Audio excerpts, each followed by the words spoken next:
کے اوپر لکھا میرے غوث الثقلین کا ایک دھوبی تھا، جب وہ مر گیا تو بعد میں اس دھوبی کو کسی نے خواب میں دیکھا تو پوچھا کیا بنا، تو کہنے لگے کچھ بھی نہیں. فرشتے نے آ کے پوچھا من ربو کا، رب کون ہے؟ تو میں نے کہا میں تو غوث پاک کا دھوبی ہوں. منکر نکیر آئے، انہوں نے آ کر سوال کیا مر ربو کا، کہنے لگا عبد القادر جیلانی کا دھوبی ہوں. کہا ماں دینوں کا، تیرا دین کیا ہے؟ ارے کہا نا غوث پاک کا دھوبی ہو. پتہ نہیں آپ کو بھی اتنا ہی مزہ آ رہا ہے جتنا مجھے آ رہا ہے. پوچھا ماں کن کا تقول بھی اتحاد رجل، اونچی کہنے لگا اتنی پہچان بھی نہیں، گناہگار آدمی. حضور غوث پاک کے گھر سے کپڑے آتے تھے دھو دیتا تھا. حضور غوث پاک کا دھوبی ہوں، اتنی بات قبول ہو، بخش دو نہیں تو سزا دے دو. فرشتے حیران، یا اللہ کیسے بندے سے پالا پڑا، اونچی جو سوال کرتے گے جواب ایک ہی دیتا ہے کہ میں عبد القادر جیلانی کا دھوبی ہوں. فرشتوں نے کہا مولا کس بندے کے پاس بھیج دیا؟ اب تک دو ہی بندوں سے واسطہ پڑا، ایک وہابی اور ایک سنی. حضور غوث اعظم قبر میں آئے اور فرمانے لگے کیوں تنگ کرتے ہو میرے ماننے والے کو، اونچی کیوں تنگ کرتے ہو میرے، یہ کوئی لوارث ہے اس کو تنگ کر رہے ہو؟ فرماتے ہیں حضور غوث اعظم نے فرمایا مجھ سے پوچھو کیا پوچھنا ہے، مجھ سے پوچھو. فرشتے کہنے لگے ہم پوچھتے ہی نہیں، ہم پوچھتے ہی نہیں، عبد القادر جانے اور خدا جانے. اور تمہوں کھنگن نہیں دینا کسی نے. پتا لگ جائے گا جو چمڑی لوے گی نا جڑے اس طرح کے بکواسات کرنے والے اور انہوں نے چھاپنے والے، تمہوں کھنگن نہیں دینا کسی نے. جیسے ہی پوچھنا تھا وہ دھوبی جلال میں میں جب سے بول رہا ہوں مجھے نہیں معلوم، بس اتنا معلوم کہ غوث اعظم کا دھوبی ہوں، اتنا ہی معلوم کہ آگے کچھ نہیں معلوم، بس اب کچھ نہیں پوچھنا. یہ پاگل ہو گیا، باولا ہونے کی علامت ہے. چوتھا سوال ہے نہیں، ان لوگوں پوچھتے نہیں، اس کا جلال دیکھ کے واپس چلے گئے. حکم ہوا، تھانوی صاحب لکھتے ہیں کہ حکم ہوا فرشتوں اسے جنت لے جاؤ اونچی کہ یہ میرے عبد القادر جیلانی کا دھوبی ہے. پتہ نہیں آپ کو بھی اتنا ہی مزہ آ رہا ہے جتنا مجھے آ رہا ہے. رب کی بارگاہ سے حکم ہوا اے فرشتوں، وہ اگر ہمیں نہیں جانتا تو کیا ہوا، ہمارے محبوب غوث اعظم کو تو جانتا ہے. اس دھوبی کی بخشش ہو گئی، دھوبی کی بخشش ہو گئی. اونچی اس پر تھانوی صاحب لکھتے فرماتے کہ اس کی بخشش ہو گئی. اور کیوں ہوئی؟ کہتے ہیں کہ دھوبی کا بار بار یہ کہنا کہ غوث پاک کا دھوبی ہوں اس کی نسبت کے کبھی ہونے کی دلیل تھا. لیکن یہ مرنے کے بعد پتا چلے گا، جو مولا علی علیہ السلام کا قول ہے کہ انسان سویا ہوا ہے جیسے ہی مرے گا تو جاگ اٹھے گا، اوہ یہ کیا ہوا. اونچی تو یہی کچھ ہی ہونا ہے. وہ اللہ تو بندو کسی وڈے تے وڈے امام نو بھی قبر کسی نے کھنگن نہیں دینا، ادھر تے حالت ہی کوئی نہیں ہونی. ٹھیک ہے کہ جائے گا کسی کی قبر میں پہنچ جائے گا، سب کچھ جھوٹ ہے.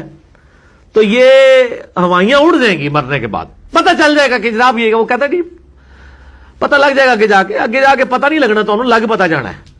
ٹھیک ہے، لیکن اس وقت ایک بندے کو مرنے کے بعد پتہ چلا کہ غلام احمد قادیانی دجال تھا، اب وہ کہ یا اللہ مجھے دنیا میں دوبارہ بھیج دے، میں دوبارہ اپنے آپ کی اصلاح کر لوں. نہیں. بخاری مسلم میں موجود ہے، میرا یوٹیوب پہ کلپ ہے، قبر میں 3 نہیں 4 سوال. بے شک. تو وہ سوالوں کے جواب آپ نے خود ہی دینے ہیں اپنی قبر میں. مر ربو کا، ماں دینوں کا، کوئی کسی کی طرف سے دے ہی نہیں سکتا. اس میں تو الفاظ ہے یا جواب دے گا یا نہیں دے گا. اگر بخاری مسلم میں کہیں ہے کہ کوئی اور آگے دے دے گا تو ہمیں دکھائیں کہ جی میں غوث پاک دا تو 20 ہاں. ایک وہ بھی سنے ہیں نا، فرشتے آئے تو انہوں نے پہلا سوال کیا مر ربو کا، تو انہوں نے کہا میں شیخ عبد القادر جیلانی کا دھوبی ہوں. اور یہ واقعہ اشرف علی تھانوی نے بھی نقل کیا ہوا ہے، صرف بریلوی نہیں بیان کرتے. یہ پتہ نہیں کس نے کیمرہ بیچ میں فٹ کیا ہوا تھا، روایت کون کر رہا ہے. ماں دینوں کا دھوبی، کہتے ہیں جی 300 فرشتے پریشان، فرشتے نہیں کو پریشان ہونا، ایک لائی ہے. بخاری مسلم میں الفاظ ہے جب تینوں سوالوں کے جواب نہیں ہوں گے نا تو فرشتے پوچھیں گے تو نے یہ سوالوں کے جواب کیوں نہیں ہے. وہ کہیں گے میں وہی کہتا تھا جو لوگ کہتے تھے. تو فرشتے کہیں گے تو نے خود علم حاصل کرنے کی ضرورت مطلب کیوں نہیں کوشش کی. پھر ایک گرز ماریں گے وہ زمین کے برابر ہو جائے گا. ٹھیک ہے نا، تو گرز مارن گے، اللہ کو نہیں جاؤں گا نہیں، فرشتے اللہ کو ٹور گئی، اللہ یہ کہڑا بندہ ہے. اوکھے ویلے بزرگ کام آتے ہیں. وہ بندہ تھی میرے والے کر دو نا، فرشتے تو چھڑ دو، فرشتے تو سرما بنا کے رکھ دیں گے ہوتا یار نہ کر. تو اللہ نے کہا نہیں ٹھیک ہے، انہوں بخش دیتا گیا. غوث پاک کا دھوبی کیا نبی علیہ السلام کا دھوبی بھی ہو، وہ بھی اپنے مال کے مطابق اٹھایا جائے گا. بخاری مسلم میں الفاظ ہے مدعم نامی ایک غلام تھا نبی علیہ السلام کا، اونٹ کا کجاوا کستا تھا، آپ کو وضو کروایا کرتا تھا. غزوہ خیبر کے موقع پہ ایک نامعلوم تیر لگا، وہ شہید ہو گیا. صحابہ نے کہا بڑا خوش نصیب ہے شہید ہوا ہے.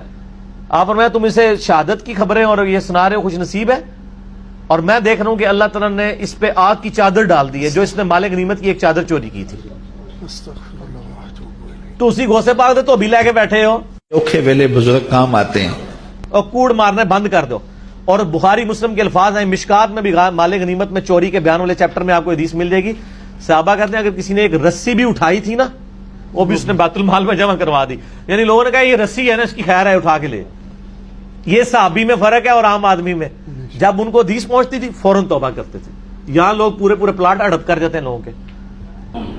جامع ترمذی میں حدیث ہے کہ سیدنا عثمان غنی رضی اللہ تعالیٰ عنہ علیہ السلام کے بارے میں آتا ہے کہ وہ جب کبھی قبرستان جاتے تو اتنا روتے کہ ان کی داڑھی آنسوؤں سے تر ہو جاتی. تو اصحاب پوچھتے کہ آپ کے سامنے جب جہنم کا ذکر ہوتا ہے آپ پہ اتنی خشیت طاری نہیں ہوتی, لیکن قبرستان میں قبر کے سامنے یہ معاملات آپ کے ساتھ کیوں ہوتے ہیں؟ تو انہوں نے کہا کہ میں نے نبی علیہ السلام سے خود سنا تھا کہ قبر آخرت کی منزلوں میں سے پہلی منزل ہے, جس کی یہ منزل پھنس گئی اس کی اگلی منازل مشکل ہو جائیں گی, اور جس کی یہ منزل آسان ہوئی اس کی اگلی منازل آسان ہوتی چلی جائے گی. یہ وہ شخص کہہ رہا ہے جسے 3 دفعہ جنت کی بشارت ملی ہوئی ہے. ہمارے پاس کوئی جنت کا ٹکٹ نہیں ہے اور ہماری بے پرواہی اپنے عروج کے اوپر ہے. اسی کو پنجابی میں کہا جاتا ہے نا, عقل نہ ہوئے تے موجیں ہی موجاں, عقل ہوئے تے سوچیں ہی سوچاں. جسے عقل نہیں ہوگی وہ موجیں مارے گا کیونکہ اسے پتہ نہیں ہے نا, لیکن جسے عقل ہوگی وہ سوچے گا کہ یار یہ معاملہ تو بڑا خطرناک ہونے والا ہے. صحیح بخاری میں حدیث ہے, نبی علیہ السلام نے فرمایا آپ ایک جگہ سے گزرے, کچھ اصحاب آپس میں یعنی ہنسی مذاق کرتے ہوئے ہنس رہے تھے, تو آپ کھڑے ہو گئے. آپ نے فرمایا جو کچھ میں جانتا ہوں نا اگر تم جان لیتے تو بہت کم ہنستے, زیادہ رویا کرتے. بہت سیریس کیس ہونے والا ہے. صحیح مسلم میں حدیث ہے, آپ علیہ السلام فرمایا میں نے ارادہ کیا کہ میں اللہ سے دعا کروں کہ تمہیں عذاب قبر سنوا دے. دکھانے والی تو کہانی ختم سر, سنوا دے. لیکن مجھے ڈر ہوا کہ اگر تم نے عذاب قبر سن لیا تم اپنے مردوں کو دفنا نہیں چھوڑ دو گے, ایسی خشیت تم پہ طاری ہو جائے گی. لیکن یہ اللہ تعالیٰ نے سب کچھ پردے میں رکھا ہوا ہے سر. صحیح بخاری میں حدیث ہے کہ میت جو ہے وہ چارپائی پہ کلام کرتی ہے. نیک میت کہتی ہے مجھے جلدی جلدی میری جگہ کی طرف لے چلو, اور جو بری میت ہے وہ چیخو پکار کرتی ہے کہ مجھے کہاں لے کر جا رہے ہو. اور نبی علیہ السلام کے الفاظ ہیں صحیح بخاری میں کہ زمین و آسمان کی ہر مخلوق اس کی چیخیں سنتی ہے سوائے جنوں اور انسانوں کے, کیونکہ جنوں اور انسانوں کو اللہ تعالیٰ نے غیب کے پردے میں یہ چیزیں رکھی ہیں نا, اسی کے اوپر تو جنت ہے. ان الذین یخشون ربہم بالغیب لہم مغفرۃ و اجر کبیر. جو لوگ بن دیکھے اپنے رب سے ڈرتے ہیں ان کے لیے مغفرت ہے اور اجر کبیر ہے. دیکھ کے تو سب نے مان لینا ہے. پھر سر اس سے بھی آگے اگر آپ چلے جائیں, صحیح بخاری میں یہ حدیث موجود ہے کہ جب میت کو سوالات کے جوابات نہیں آتے نا تو فرشتے اس سے پوچھتے ہیں کہ تجھے سوالات کے جوابات جو نہیں آئے یہ کیا معاملہ تیرے ساتھ ہوا؟ تو وہ کہتا ہے میں تو وہی کہتا تھا جو لوگ کہتے تھے, سن سنا کے سننی تم نہیں, پڑھ پڑھا کے سننی نہیں. تو فرشتے کہتے ہیں تو نے خود پڑھ کے سمجھنے کی کوشش کیوں نہیں کی؟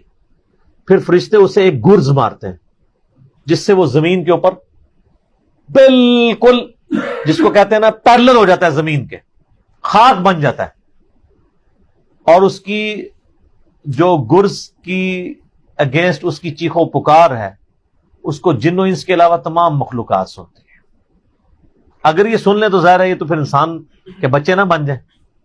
یہ اللہ نے پردہ رکھا ہے, ورنہ تو آپ بڑے بڑے بزرگوں کو دفنا کے نکل رہے ہو نا, ان کے پردے جو ہے نا وہ جنازہ یعنی اس قبرستان کے گیٹ تک پہنچتے بھی ساری بزرگی کھل گئی ہو, دلال کی بات پیچھے سے آ جائے یار نہ کر. ٹھیک ہے, لوگ ایسے بزرگی کا دعویٰ بھی پھر چھوڑ دیں گے.